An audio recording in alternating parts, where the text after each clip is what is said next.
나팔절이 7월 1일이라면 그때로부터 10일이 지난 7월 10일을 대속죄일이라고 하고, 나팔절기의 가장 중요한 하이라이트가 되는 그 일이 7월 10일 대속죄일에 치르게 되는 것입니다.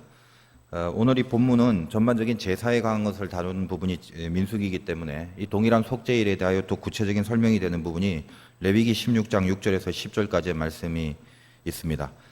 아론은 자기를 위하여 속죄제의 수송아지를 드리되 자기와 집안을 위하여 속죄하고, 또 그 두 염소를 가지고 회막문 여호와 앞에 두고, 염소 두 마리예요. 두 염소를 위하여 제비 뽑되 한 제비는 여호와를 위하고 한 제비는 아사셀을 위하여 할지며, 아론은 여호와를 위하여 제비 뽑은 염소를 속죄제로 드리고 아사셀을 위하여 제비 뽑은 염소는 산채로 여호와 앞에 두었다가 그곳으로 속죄하고 아사셀을 위하여 광야로 보낼지니라, 이렇게 되어 있습니다. 그래서 나팔절기를 저번 주에 다루었는데, 나팔절부터 10일째 된 대속죄일에 이 제사장은 흠없는 염소 두 마리를 갖고 이 각각 이 두 가지 용도를 다른 모습으로 제사의 어떤 형태를 띠게 됩니다. 일단 한 마리는 하나님을 위하여 선택된 염소라고 그러고, 한 마리는 아사셀을 위하여 선택된 염소라고 일단 칭호를 합니다.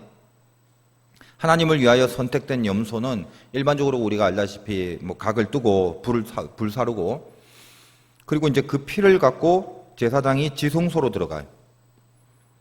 그래서 그 지성소 한가운데 있는 그 언약궤 위에 그 피를 뿌립니다. 이것은 우리가 알다시피 인간의 그 죄성들이 그리스도의 보혈로 씻기워지는 것을 말하는데, 그 장면을 레위기 16장 15절에 이렇게 표현되어 있습니다. 백성을 위한 속죄제 염소를 잡아 그 피를 가지고 휘장 안에 들어가서 그 수송아지 피로 행함같이 그 피로 행하여 속죄소 앞에 뿌릴지다. 곧 이스라엘 자손의 부정과 그들이 범한 모든 죄로 말미암아 지성소를 위하여 속죄하고 그들의 부정한 중에 있는 회막을 위하여 그같이 할 것이다. 자, 이게 무슨 말이냐면, 하나님을 위하여 잡은 그 염소의 피를 갖고 저 마지막에 들어가 성소의 끝에 있는 하나님의 언약궤에 이렇게 붓는 것입니다. 당연히 그것은 그리스도의 보혈로 말미암아 우리가 죄를 이제 씻는다라는 걸 말하는데, 그 다음에 또 한 마리는 뭐냐? 이것은 아사셀을 위한 염소라고 되어 있는데, 제사장이 염소의 머리에 안수를 하여 이스라엘의 백성을 몽땅 다 이 염소에게 뒤집어 씌웁니다. 표현이 좀 아무튼 좀 재밌습니다만, 몽땅 다 죄를 이 염소 안에 집어넣어요. 그리고 이 염소를 광야로 보냅니다. 광야로 보내서 결국 염소를 죽게 만듭니다. 방금 이제 읽은 본문 레위기 16장의 또 21절에 그 설명을 이렇게 되어 있습니다. 아론은 그의 두 손으로 살아있는 염소의 머리에 안수하여 이스라엘 자손의 모든 불의와 그 범한 모든 죄를 아뢰고 그 죄를 염소의 머리에 두어 미리 정한 사람에게 맡겨 광야로 보낼지니, 염소가 그들의 모든 불의를 지고 접근하기 어려운 땅에 이르거든 그는 그 염소를 광야에 놓을지니라. 그래서 이 대속죄일에 드리는 요 특별한 두 가지 염소의 용도, 요것을 이제 우리가 좀 살펴볼 것인데, 여기서 이 아사셀을 위한 염소가 뭐냐라고 했을 때, 아사셀이란 이 단어 자체에 대한 신학자들의 그 논란들이 좀 많습니다. 근데 뭐 어떤 해석이 옳은가, 그것은 별 의미는 없고요. 제가 보기엔 그렇습니다. 이 단어가 원래 그 쫓겨난 악령, 추방당한 귀신, 그런 뜻의 그 아자젤이라는 것에서 유후마가 된 그런 단어라고 보면 되는데, 한마디로 아사셀은 사탄을 지칭하는 의미다라고 보면 됩니다. 근데 왜 이제 이런 번역을 안 하는 신학자들이 많이 생깁니다. 그게 어떻게 사단이냐, 뭐 위험한 절벽이라는 뜻이다, 뭐 어쨌든 뭐 여러 가지 의견들이 있어요. 근데 이제 그렇게 많은 의견을 피력하는 이유 중에 하나가 뭐냐면, 얼핏 봐도 그렇잖아요. 하나님을 위해서 제물을 드린다라는 건 납득이 되는데, 아사셀이 만약에 마귀라면 마귀를 위하여 제물을 드린다 하면 이상하잖아요. 그래서 어떻게 하든지 간에 이 논리를 그쪽으로 몰고 가지 않으려고 이 아사셀을 마귀라는 것 말고 어떤 다른 쪽으로 해석하려는 시도들이 많이 생기기 시작했습니다. 근데 이제 우리는 뭐 그런 걸 꼬치꼬치 구체적으로 알 필요는 없습니다. 왜냐하면 제일 중요한 결론이 중요하기 때문에 그렇거든요. 저는 이제 이것을 악령이라는 아자젤의 표현으로 보는데, 이런 거죠. 어떤 식으로든지 간에 아사셀을 위해서, 자, 당신 배고프니까 그 마귀도 배가 고플 거니까 빨리 이거 염소라도 드세요라고, 그런 위하여가 아니라, 이 아사셀이란 염소는 어떻게든 마귀와 관련이 돼 있는 제물이다라는 건 틀림없습니다. 그래서 위한다는 말도 이런 표현 있잖아요. 내가 너를 위하여 음식을 갖고 왔다 이러면은 그거는 정말 그 사람을 받들기 위한 의도에 위하여지만, 내가 너를 위하여 독약을 갖고 왔다. 그러면 너 죽이려고 지금 갖고 온 거죠. 그러니까 동일한 위하여도 그 쓰임새에 따라 차원이 완전히 다릅니다. 그러니까 이 아사셀을 위하여도 어떻게 보면 마귀를 높이 받들기 위한다는 말이 아니라 뭔가 관계는 있어요, 마귀와. 그러나 마귀를 좋게 한다는 뜻의 아사셀을 위한 염소는 절대 아니다라는 것입니다. 더 어떤 깊은 그리스도의 대속제물에 대한 더 깊은 메시지를 품고 있는 그런 칭호로서 아사셀을 위한 염소다라는 표현을 씁니다. 어쨌든 광야로 이렇게 그 염소가 보내어지면 결국 죽습니다. 뭐 떨어져 죽든 굶어 죽든 대부분은 야생 들짐승에 의하여 처절하게 뜯겨 피 흘려 죽게 돼 있다는 거예요. 그래서 레위기 16장 22절에 아까 읽었다시피 염소가 그들의 모든 불의, 백성들의 모든 죄를 지고 접근하기 어려운 땅에 아주 험악한 광야를 가거든 그는 그 염소를 데리고 간 사람이 있을 거 아니에요. 광야에 놓을지니라. 그럼 결국 이제 최후를 맞이하게 됩니다. 대부분 뜯겨서. 이 두 염소에 대한 성찰을 통해서 우리 신앙의 주제 한번 생각해 보세요. 신앙생활 한다.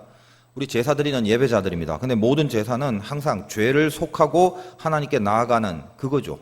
왜 예배를 드려요? 우리의 용서, 제사는 무엇입니까? 우리의 죄를 사함을 받고 그것 때문에 하나님께 나아갈 수 있는 것.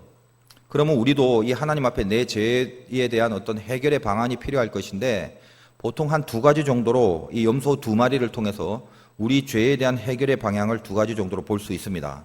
일단 마귀를 한번 보세요. 마귀라는 것은 죄를 통해서 우리를 참소하는 존재입니다. 그 마귀라는 단어의 원래 뜻이 참소하는 자라는 뜻이 있거든요.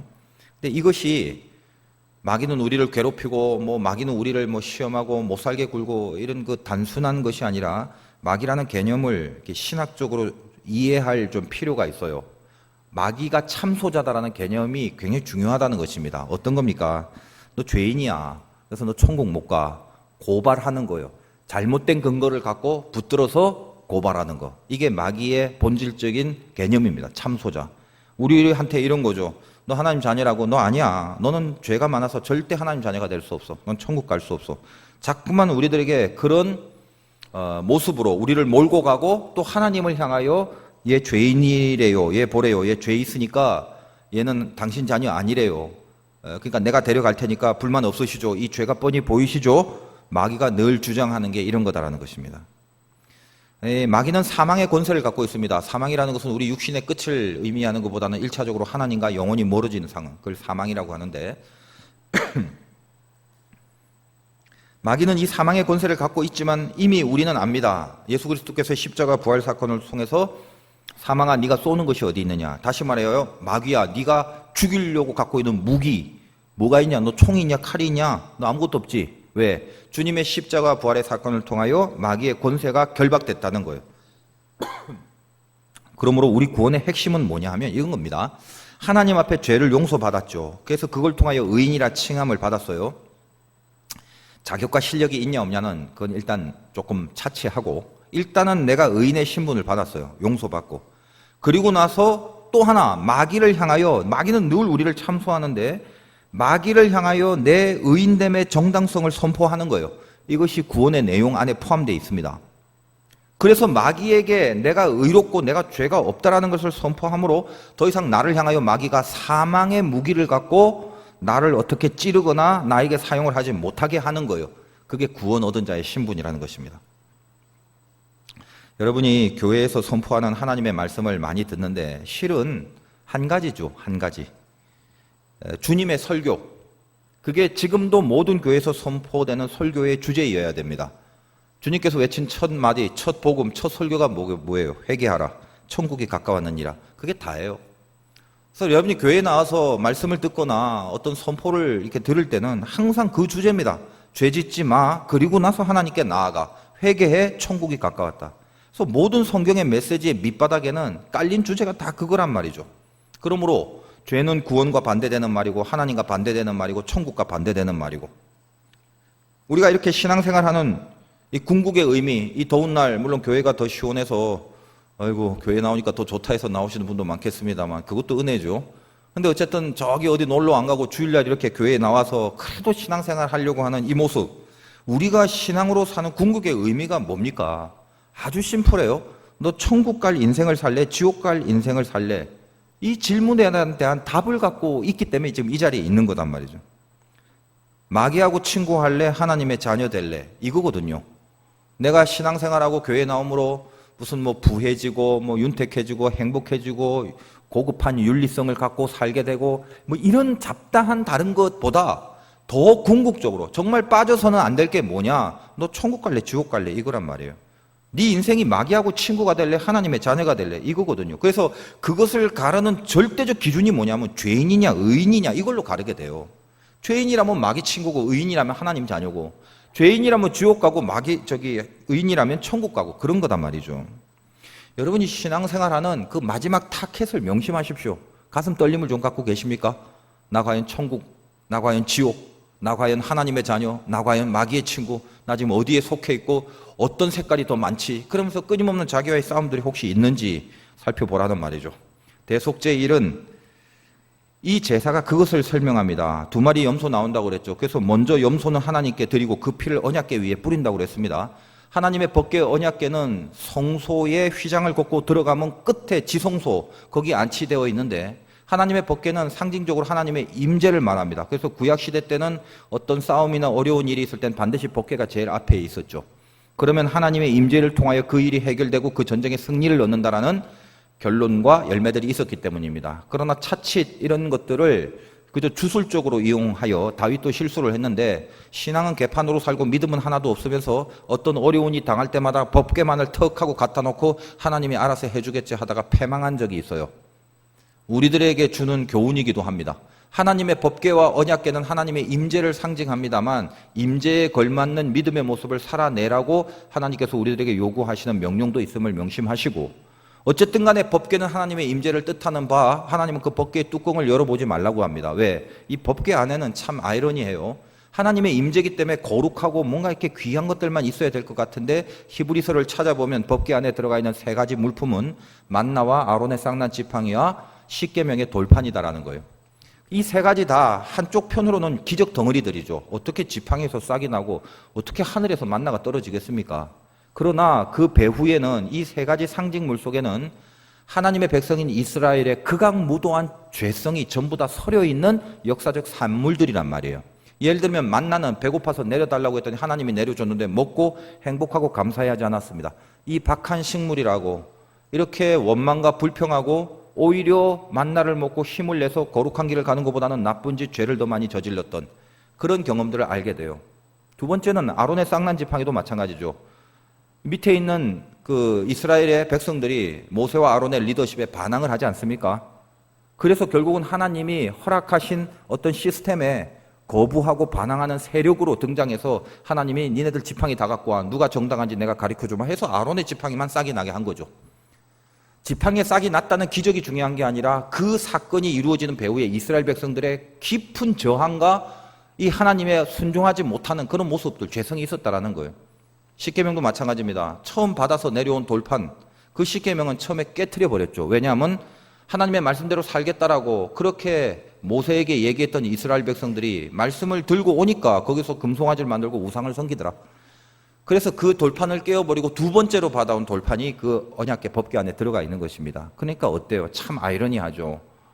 인간의 죄성을 느끼게 하는 모든 끔찍한 상징물들이 법궤 안에 다 들어가 있어요. 그리고 그 뚜껑을 덮고 이 법궤를 그러므로 뭐라고 하냐면 하나님의 처벌, 심판, 지옥이 아니라 임재입니다. 이게 신비한 거죠. 우리도 마찬가지예요. 이 우리 안에 이 죄성의 만나, 아론의 쌍난 지팡이, 돌판들이 있단 말이에요.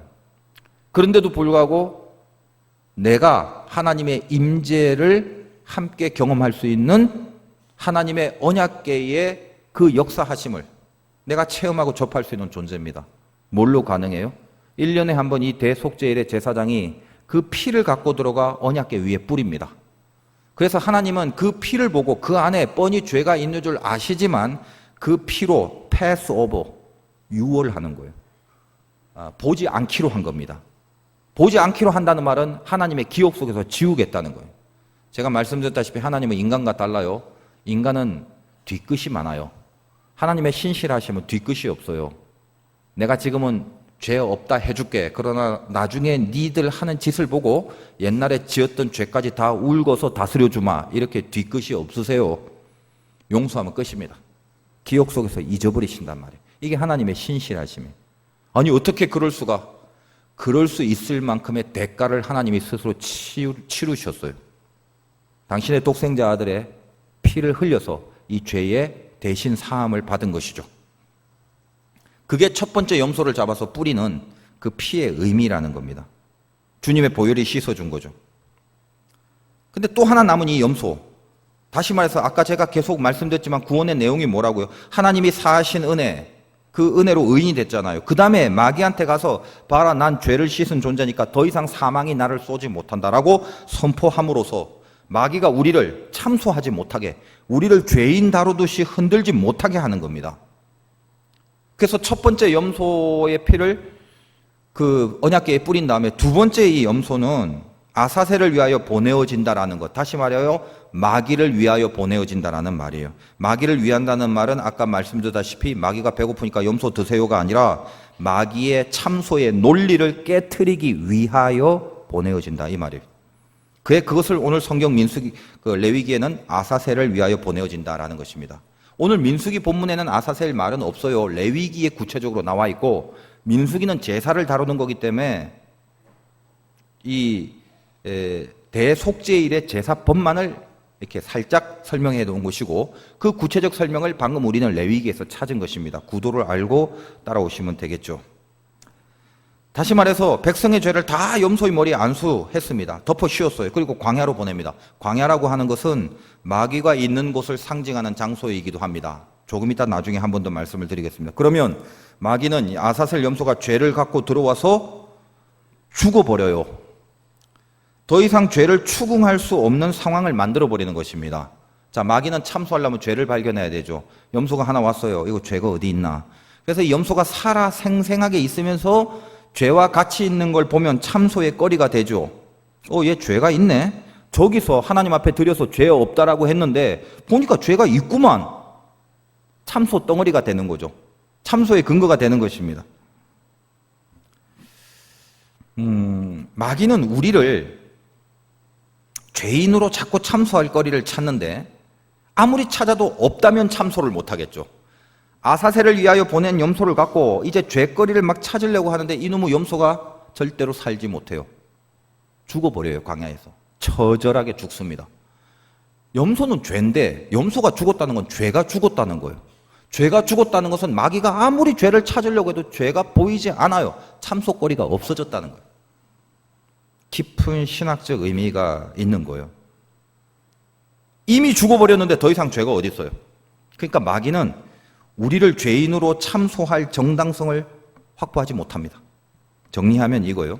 주님으로 인하여 하나님께 죄를 사함받았어요. 언약궤에 피를 뿌림으로. 그 죄사함의 은총으로 의인의 신분이 돼서 이제 마귀를 향하여 내 죄를 참소할 수 없게 만들고 선포해서 결국은 나는 마귀 친구가 아니라 하나님의 자녀로서의 존재와 이 정체성을 만들어내는 구원받은 백성이 되는 거, 이거예요. 따라서 대속죄일에 이 제물로 선정된 염소 2마리는 전부 다 예수 그리스도를 상징하는 것입니다. 하나는 하나님께로의 죄사함, 그리고 또 하나 아사셀을 위한 염소는 그 죄사함으로 인하여 마귀의 참소를 박멸하는 선포. 그래서 오늘은 이 아사셀을 위한 염소를 조금만 더 한번 살펴보자는 거예요. 어떻게 보면 이 설교가 이렇게 주일 오전에 하기엔 좀 힘들죠. 그리고 제가 설교하는 게 그렇게 쉽지는 않습니다만 하나님의 말씀을 반드시 다루어야 된다는 그 철학을 저는 갖고 있어요. 그리고 저는 개인적으로 참 깊은, 예전엔 잘 몰랐던 좀 더 깊은 메시지를 많이 받았고, 뭘 어디서 찾아본다고 알 수 있는 내용은 아닐 것입니다. 영적인 어떤 그 간절함을 갖고 봐야 이것이 나에게 주는 은혜의 메시지를 이렇게 가슴에 새길 수가 있어요. 한번 조금만 더 집중해 봅시다. 마귀가 만약에 그 광야로 온 염소에게 죄를 찾게 된다면 이스라엘 백성들의 구원은 이루어질 수 없죠. 왜?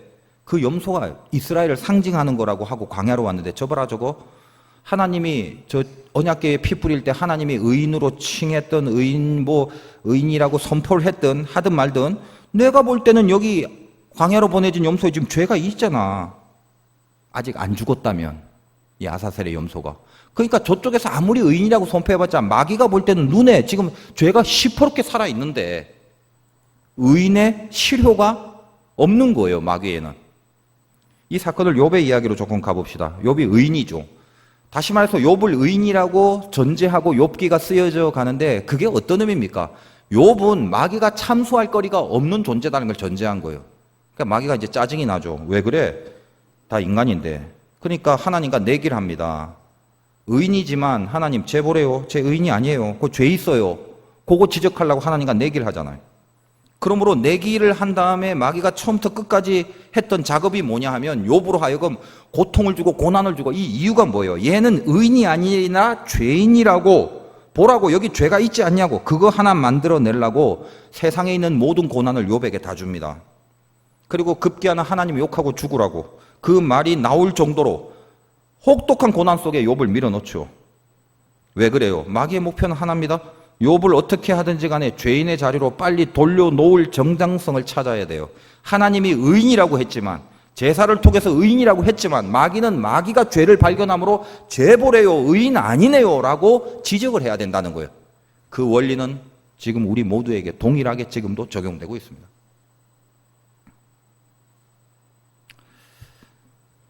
그러나 결국 어때요? 욥의 사건을 통해서 마귀가 패하죠. 이유가 뭐예요? 죄를 발견하지 못합니다. 주신 분도 하나님이고 거두신 분도 하나님인데 뭐가 불만이야? 원망하지 마. 감사해야지. 그렇게 살잖아요.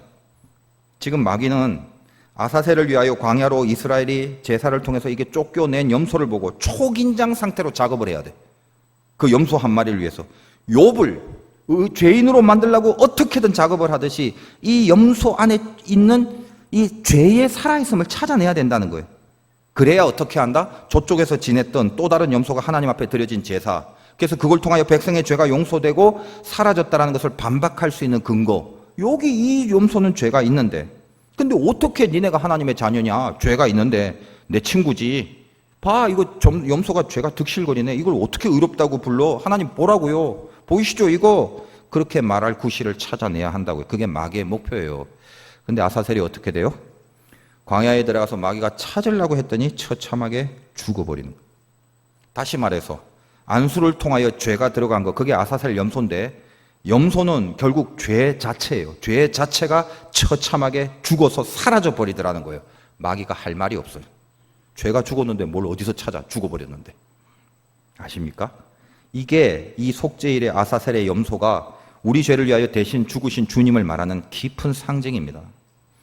저는 이 아사셀 염소를 볼 때마다 마음이 좀 뭉클해요. 제가 아주 어렸을 때 고등학교 때는 책에서 동화처럼 읽었는데, 나를 위하여 염소가 참 불쌍하다. 가서 들짐승한테 찢겨서 피를 철철 흘리고 죽는구나. 얘 참 불쌍한 죄도 없는 염소인데 왜 저렇게 처참하게 죽지? 그냥 가슴만 좀 뭉클했었어요. 근데 여기에 이 깊은 하나님의 의도와 이 깊은 어떤 신학적 원리들이 이 안에 또 있다는 걸 알면서 더 깊은 은혜가 저에겐 됐습니다. 나를 위하여 죽으신 아사셀 염소, 주님을 상징하는 것이죠. 우리에게 마귀가 참소할 죄들이 사라져 버렸다는 거, 죄에서부터 자유함을 얻게 된 것도 너무나 기쁜 은혜인데, 어쨌든 이 전반의 과정을 신약에서 가장 구체적으로 드러나게 한 사건이 뭐냐 하면 바로 주님이 메시아 공생애를 시작하기 전에 40일 금식하시고 광야에서 마귀의 시험을 받은 그 사건과 연결되는 것입니다. 그래서 우리는 이 사건을 보통 그 마가복음, 마태복음 뭐 이런 복음서에 좀 있습니다만, 처음 그 마가복음 1장 12절에 보면 예수님께서 광야의 시험을 받을 때 이렇게 표현이 되어 있단 말이에요. 1장 12절에 마가복음, 성령이 곧 예수를 광야로 몰아내신지라 광야에서 40일을 계시면서 사탄에게 시험을 받으시며 들짐승과 함께 계시니, 천사들이 수종 들더라. 뭐 이렇게 들짐승과 함께 있다는 표현 굳이 할 필요가 있나요? 성경은 뭘 알아요? 아사셀을 알기 때문에 이걸 쓰는 거예요. 성령께서 예수를 광야로 몰았다. 근데 사실 예수님이 도시에서 살다가 맨날 이렇게 도시를 전전긍긍하다가 갑자기 광야로 간 것도 아니죠. 늘 광야에 많이 계셨어요. 근데 굳이 이 장면에서 성령이 예수를 광야로 몰았다는 이 광야는 뭐냐면 사단이 있는 광야, 이겁니다. 이스라엘 백성도 광야 생활할 때 성막을 중심으로 했던 게 뭐예요? 세상의 이 험난한 죄악 속에서 그 성막을 중심으로 하나님과 함께하는 삶을 살아라. 이게 천성길이다. 그래서 성막 밖으로 많이 벗어나면 벗어나지 못하도록 장치를 하고 조치를 취했던 모습이죠. 오늘날 영적으로 교회가 있습니다. 건물의 교회가 아니라 영적 영향력. 우리가 하나님의 영향력 속에 들어가서 살지 않으면 튕겨져 멀리 가버리면 어때요? 사단의 속에 들어가는 거죠. 세상의 속에. 따라서 여기 광야라는 것은 예수님께서 성령을 통하여 그쪽 마귀가 있는 쪽으로 몰아내게 된 거라는 거예요. 뭘 의미하고 있습니까? 아사셀을 위한 염소를 염두에 두고 성령의 감동으로 신약 성경을 쓰고 있기 때문에 그래요. 그리고 예수님이 그것을 상징하기 때문에 이 사건이 있을 수밖에 없는 겁니다. 40일을 광야에서 사탄에게 시험을 받는데 알다시피 예수님은 이기세요. 그리고 나서 천사들이 마지막에 수종을 듭니다. 이 사건을 구체화한 부분이 이제 마태복음에도 있잖아요. 마태복음 4장을 봅니다. 마태복음 4장 1절에도 똑같습니다. 그때 예수께서 성령에게 이끌려 마귀에게 시험을 받으러 광야로 가사 40일을 밤낮으로 금식하는 후에 줄이신지라 시험하는 자가 예수께 나와 이르되 네가 만일 하나님의 아들이여거든 이러면서 세 가지 시험이 이제 나오는 걸 우리는 알고 있습니다. 마귀가 예수님을 왜 시험을 할까요? 생각해 보셨나요? 예수님이 더 센데 차라리 예수님이 마귀를 시험하면 몰라도 마귀가 지가 뭐라고 예수님을 시험하고 있나요? 말이 안 되죠. 깊은 뿌리가 뭐예요? 아사셀 염소가 죄가 있다고 발견을 해야 돼요. 그래서 우리의 구원이 하나님 앞에 용서받은 구원이 무효가 돼야 돼요. 마귀가 참소를 해야 되니까 저거 뭐야? 하나님이 여기서 용서했다는데 죄가 여기 여전히 있네? 너는 지옥 가야 돼. 하나님 알죠? 그렇게 만들어야 돼요. 그래서 마귀는 아사셀 염소의 죄를 발견하는 것과 동일한 원리로 지금 공생에 우리를 위하여 대신 죽으신 구원의 완성자인 예수님이 그 메시아의 삶을 살기 전에 이 예수를 죄인으로 만들어야 돼요. 그래서 시험을 해요. 어떻게든 이걸 통과하지 못하면 예수는 죄를 짓는 거고 죄가 있으므로 더 이상 우리가 하나님 앞에 용서받았다는 그 칭의가 무효라는 것을 주장하기 위해서 그렇습니다.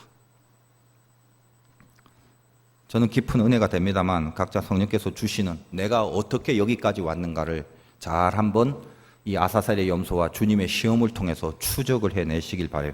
그래서 이 세 가지 시험은 참으로 중요한 메시지입니다. 어떻게든 예수를 죄인으로 만들어야 우리의 구원이 취소되니까. 여러분은 기억을 못할 것 같지만 사실 지금까지 참으로 많은 횟수를 이 세 가지 시험에 대해서 제가 설교를 했었어요. 하나하나 깊은 그런 하나님의 나팔 소리가 숨어 있습니다만 오늘 이 가장 핵심적인 내용을 좀 살피면서 전체를 이렇게 아우르는 그런 메시지에 좀 집중하기로 합시다. 자, 마귀의 속이 타겠죠. 왜냐하면 마귀의 타켓은 하나니까. 아사셀 염소가 왔을 때 요게 죄를 있어야 되는 죄라고 밝혀야 되는데 아사셀은 죽어버리니까 끝장나버리는 거예요. 죄라고 밝히질 못했어요. 동일한 원리입니다. 예수님이 시험에 넘어가야 돼요. 이걸 빨리 넘어뜨려서 죄인으로 만들어야 우리 구원이 취소돼요. 그래서 물론 우리는 압니다. 예수님께서 십자가에 달려 부활하심으로 그 권세를 이겼다는 걸 압니다. 그러나 어쨌든 지금 이 상황 광야에서는 마치 아사셀 염소처럼 예수님께서 광야로 갔을 때 우리의 구원을 뿌리에서부터 막아버리려고 우는 사자처럼 덤비면서 어떻게든 예수를 죄인으로 만들어야 된다는 거예요. 아시겠습니까? 이 논리가 이렇게 연결이 돼요. 그러므로 이 세 가지 시험은 천국을 가야 될 하나님의 자녀들인 우리도 마찬가지로 평생을 걸쳐 싸워야 될 시험의 내용들이고 예수님이 통과해야 되는 것은 물론이거니와 그 주님을 따라가는 우리도 우리의 전 인생을 걸쳐서 늘 싸워 이겨야 될 싸움이라는 것입니다. 따라서 주님이 어떻게 이겼는가라는 것을 배워보는 건 마땅하겠죠. 디테일하게 다 다루기보다는 큰 그림부터 보자는 거예요. 세 가지 시험을 통해서 마귀는 예수를 죄인으로 만들려고 합니다. 동일하게 우리에게도 이 세 가지 시험을 통해 우리를 죄인으로 만들려는, 그래서 우리로 하여금 참소할 거리를 찾으려는 으르렁거리는 마귀의 사자와 같은 그 공격들이 있다라는 것입니다. 세 가지가 뭐예요? 돌떡으로 만들어라, 뛰어내려라, 천사들이 받들어준다, 나한테 절해라, 세상 모든 권력을 줄게. 세 가지입니다. 근데 이 시험의 장소가 마태복음 4장을 보면 신기하게도 점점점 가증됩니다. 돌을 떡으로 만들라라는 것은 땅바닥에서 했다가 뛰어내리라는 것은 성전 꼭대기로 데리고 갑니다. 그리고 절에서 세상의 모든 권세를 준다는 것은 지극히 높은 산으로 올라가요. 점점 교만이 높아져서 가장 꼭대기에서 예수를 공격하고 있다는 것입니다. 인간은 영과 혼과 육으로 되어 있는데 저는 이 세 가지 시험을 가장 전형적인 이 세속의 힘들, 돈, 명예, 권력, 이 세 가지는 세상의 힘의 근원이에요. 여러분이 만약에 예수를 안 믿고 세상에서 잘 살려면 이 세 가지가 없으면 안 됩니다. 그것은 세상 사람들의 뿌리 에너지예요. 돈, 어떻게 살아요? 없는데. 명예, 무슨 낙으로 살아요? 권력, 뭔 파워로 살아요? 그래서 세상의 모든 사람들은 돈과 명예와 권력을 얻으려고 미친 듯이 살아가고 있습니다. 이 세 가지를 위하여 양심도 팔아먹고, 신앙은 두말할 나위도 없이 조금 놔뒀다가 세상적인 얘기부터 합시다. 윤리도 팔아먹고, 도덕도 팔아먹고, 법도 팔아먹고. 이 세 가지를 얻기 위하여 지을 수 있는 모든 죄는 다 지어서라도 돈과 명예와 권력을 얻기 위하여 미쳐 날뛰는 것이 세상입니다. 왜 그럴까요? 맞아요. 세상은 이 세 가지가 없으면 살 수가 없기 때문에 그래요. 세상적 가치로는 이 세 가지를 확보하지 않고서는 삶 자체가 힘듭니다. 우리의 육을 향해서 돈, 우리의 혼, 생각, 지정의가 있는 이 혼을 통해서는 명예, 우리의 영은 주도권이고 통치권이에요. 이 영을 향해서는 권력이 자꾸만 들어옵니다. 우리의 육신을 향하여 돌을 떡으로 만들어라.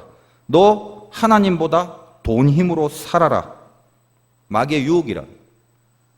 혼을 향해서 뛰어내려라. 천사들이 받들어 준다. 너 괜찮은 존재 아니야?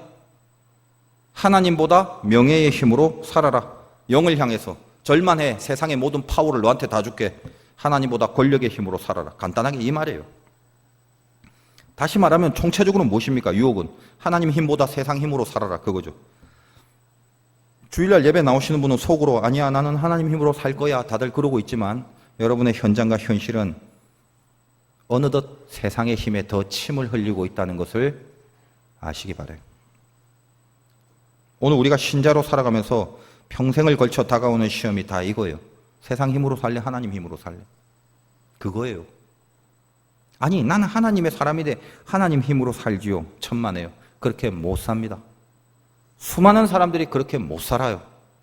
그래서 이 모양이에요. 그럼 어떻게 해요? 노력하셔야죠. 이를 악물고 싸우셔야죠. 지더라도 체념하거나 포기하지 말고 또 일어나 또 싸우셔야죠.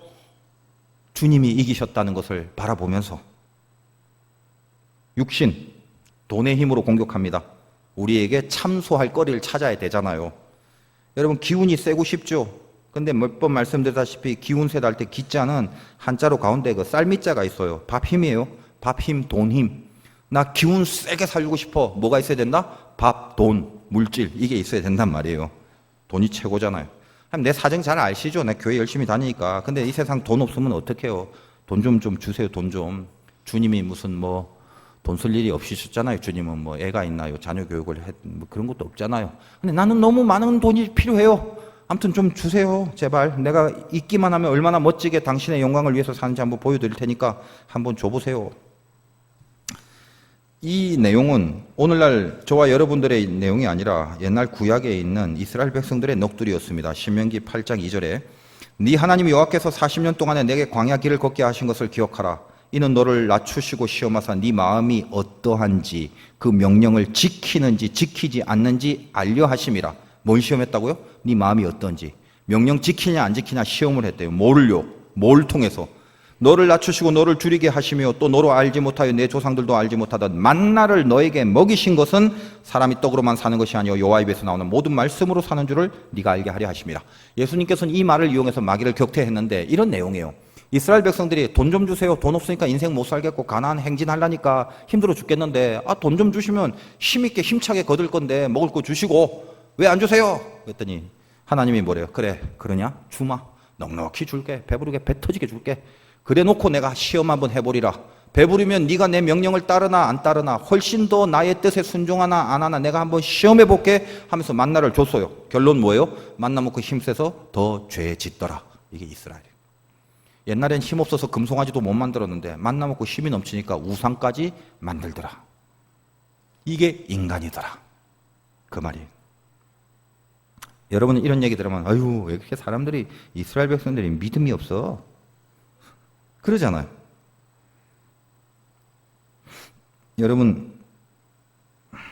여러분이 이 육을 향한 마귀의 시험에 참소당할 거리가 있는지 없는지 한번 확인해 보세요. 주님은 이기셨지만. 제가 늘 여러분에게 이런 질문 많이 하죠. 자, 다음 주 주일 하루만 안 나오면, 주일 성수 한 번만 안 하시면 캐시로 10억을 드리겠습니다. 현찰로. 자, 마음속으로 손 들어보세요. 아니, 한 번 교회 안 나오란 말이 아니라 다음 주 한 주 그냥 빠지네. 자주 빠지잖아요. 그죠? 그러니까 한 주만 다음 주에 빠지면 10억을 준대요. 자, 나 그래도 나는 교회 나 10억 필요 없어요. 교회 나올 겁니다. 한 사람 마음속으로 손 한번 들어보세요.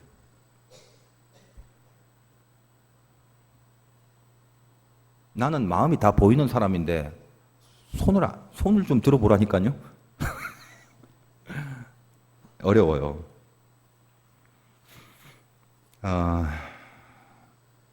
확인해 보세요. 정말 하나님을 사랑합니까? 혼, 명예랬죠. 명예가 뭐냐? 대가와 보상입니다. 마사와 무리바 사건을 아는데 하나님이 물 주면 하나님이 있는 거고 물 안 주면 하나님 없는 거야. 이스라엘이 그랬잖아요. 그렇게 생각하는 거예요.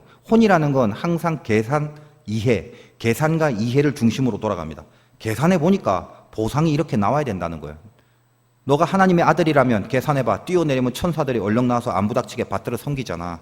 그래야 하나님 아들다운 가오가 보여질 거 아니야.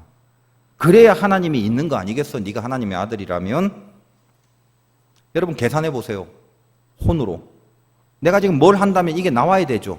믿는다면 나와야 되고, 헌금 내드리면 나와야 되고, 예배 드리면 나와야 되고, 기도 드리면 이런 게 나와야 된다고 내 혼이 계산을 한단 말이죠. 근데 그게 뭐예요?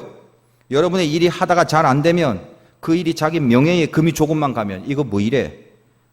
이거 이렇게 해놓고 하나님 믿겠어요? 내가 교회 다녀 드리는데 왜 내 명예를 실추하고 내 명예에 걸맞는 보상이 없냐 이 말이죠.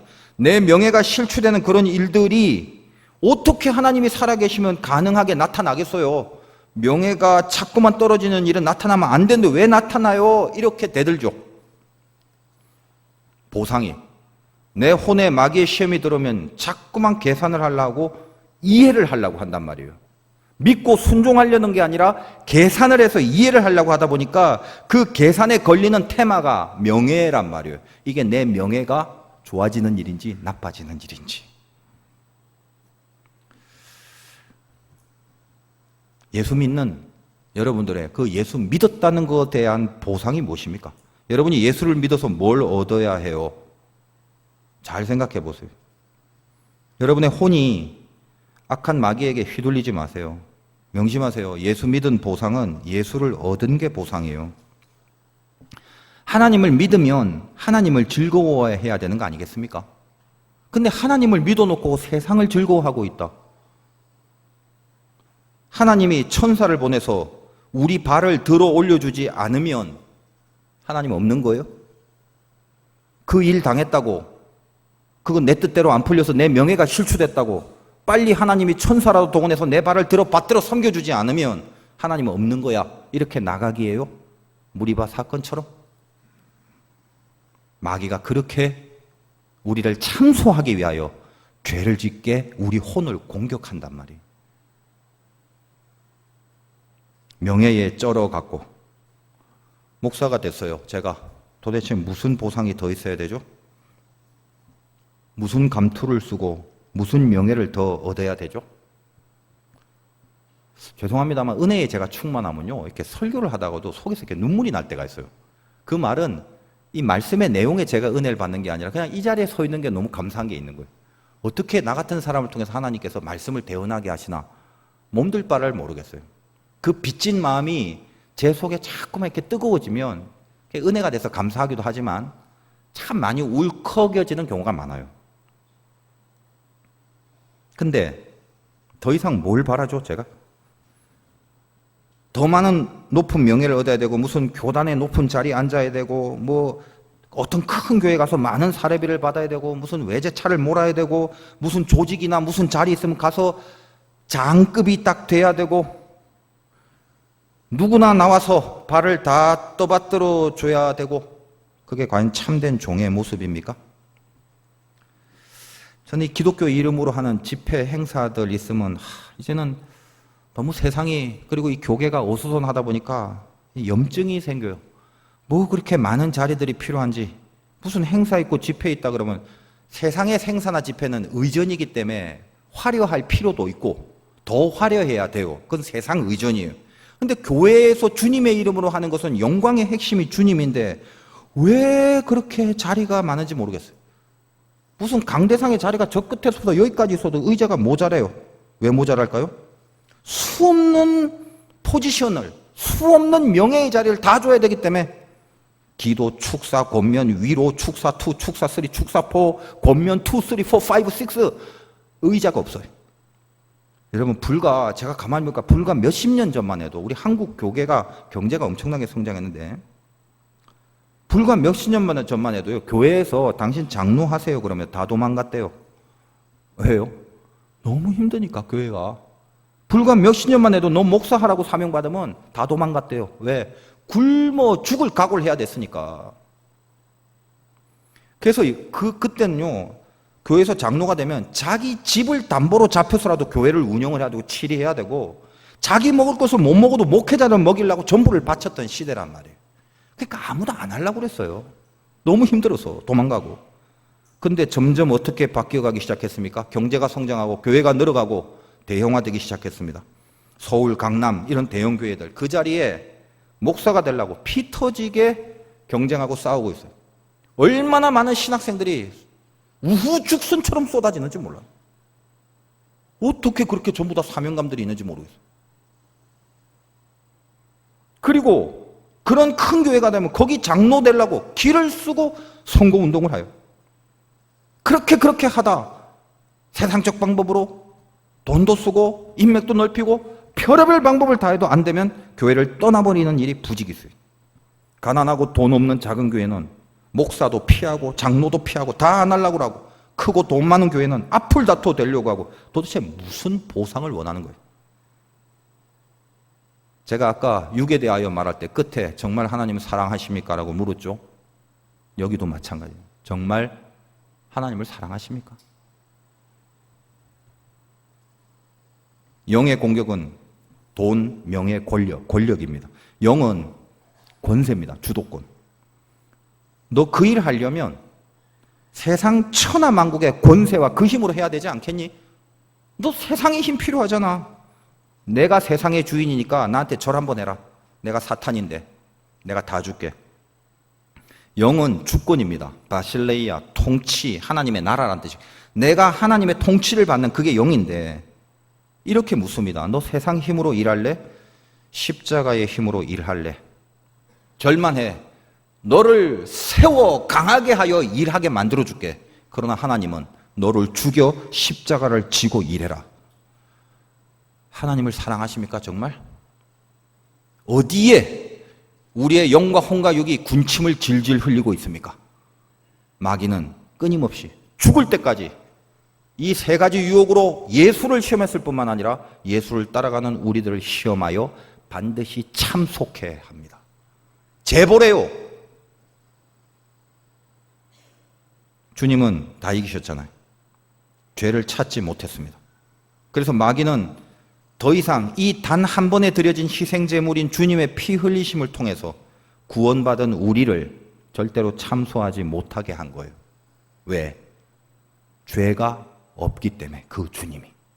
나를 위하여 피 흘리신 희생제물이신 그분의 죄가 없기 때문에 나의 모든 것을 이 안에 집어넣은 이게 죄가 없기 때문에 우리의 의는 정당화되는 것입니다.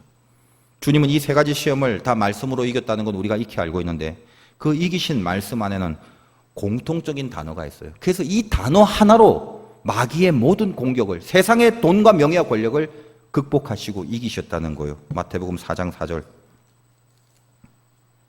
예수께서 대답하여 이르시되 돌을 떡으로 만들라. 육의 공격입니다. 기록되었을 때 사람이 떡으로만 살 것이 아니요 하나님의 입으로부터 나오는 모든 말씀으로 살 것이라. 마태복음 4장 7절. 뛰어내리면 받들어 준다라는 시험입니다. 예수께서 이르시되 또 기록되었으되 주 너의 하나님을 시험하지 말라 하였느니라. 마태복음 4장 10절. 경배하라 다 주께. 그 시험입니다. 이에 예수께서 말씀하시되 사탄아 물러가라 기록되었으니 주 너의 하나님께 경배하고 다만 그를 섬기라. 공통적인 게 뭐예요? 하나님. 여러분 진짜 하나님을 사랑하십니까? 그게 신자예요. 밥 먹을 때 기도하는 게 신자가 아니라, 무슨 행사에 앞장서고 완장 끼는 게 신자가 아니라, 목사가 된 게 신자가 아니라, 선교사가 된 게 신자가 아니라, 장로고 권사고 집사가 된 게 신자가 아니라, 진짜 하나님을 사랑하십니까? 그게 신자예요. 죄인된 우리가 이 하나님을 사랑하는 게 세상의 이 죄악된 관용함 속에서 얼마나 힘들어요. 그러나 이같이 죄된 세상에서도 내가 하나님을 사랑하는 게 신자이기 때문에 방법은 하나입니다. 이 대속죄의 일에 주께서 우리들에게 이 아사셀의 염소를 통해서 우리에게 주시는 비법이 민수기 29장 7절에 오늘 본문에 있습니다.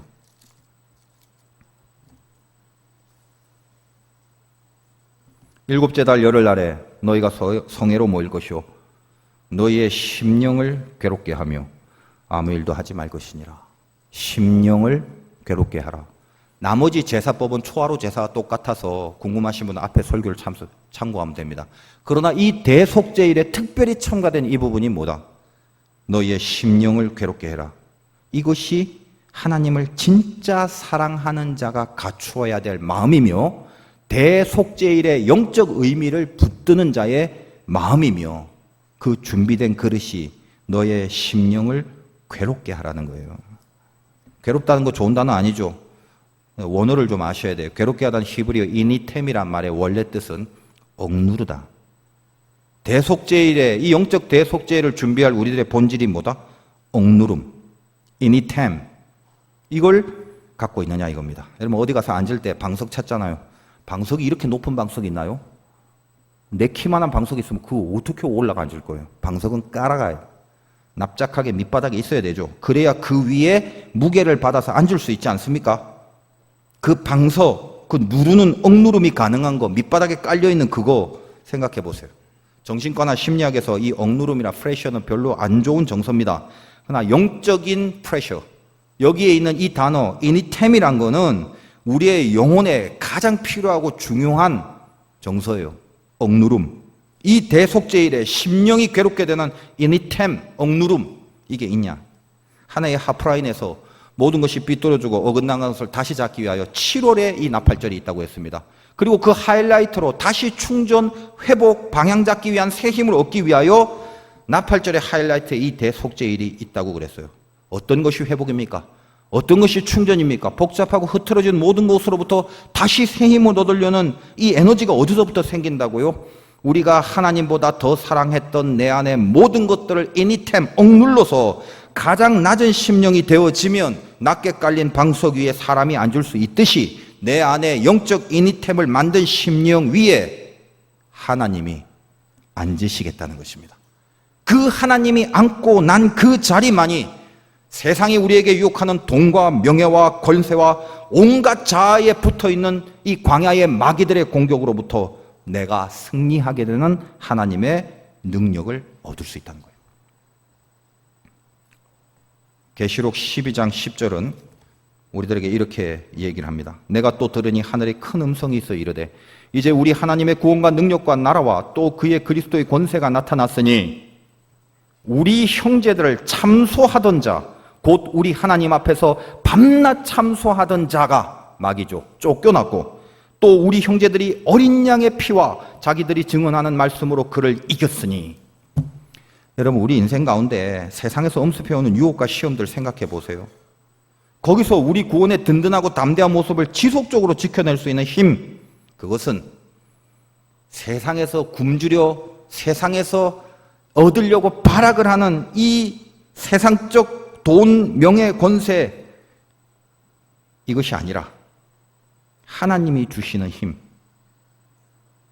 내 속의 영적 이니템, 억눌러 심령을 괴롭게 하여 하나님이 난데없이 내 위에 다시 앉게 하시는 그 힘, 이게 우리가 살아갈 힘이라는, 여기에 우리의 파워가 실릴 수 있다라고 이 아사셀의 염소를 통해서 말씀하고 있다는 것입니다. 내가 나를 부인하는 그 자리에 하나님이 나를 이끌어 세워서 함께 일하시는 신비가 나타나게 됩니다. 오늘도 이 예배를 통해서 여러분 스스로가 광야로 나가시는 아사셀의 염소가 되어 보십시오. 그 죄를 죽여 이니템 억누를 수 있는 그런 승리와 영광. 그래서 내가 나를 억누른 그 자리에 잊어버렸던, 잠시 놓쳤던 나를 지독히 사랑하시는 그 능력의 하나님이 다시 왕자로 앉게 하신다면 여러분이 당한 환난, 고난, 근심, 염려가 뭐든지 간에 이제 이후의 삶은 하나님이 주도하신다는 약속이라는 것입니다. 이것이 우리에게는 마지막 담보며 이 죄악된 세상에서도 신앙을 지키려는 우리의 용기의 근원이며 그리고 반드시 하나님이 바라시는 승리를 이루고야만은 능력이 될 수 있습니다. 여러분 가슴속에 너희 심령을 괴롭게 하는 각오와 결단이 일어나시길 주님의 이름으로 축원드립니다.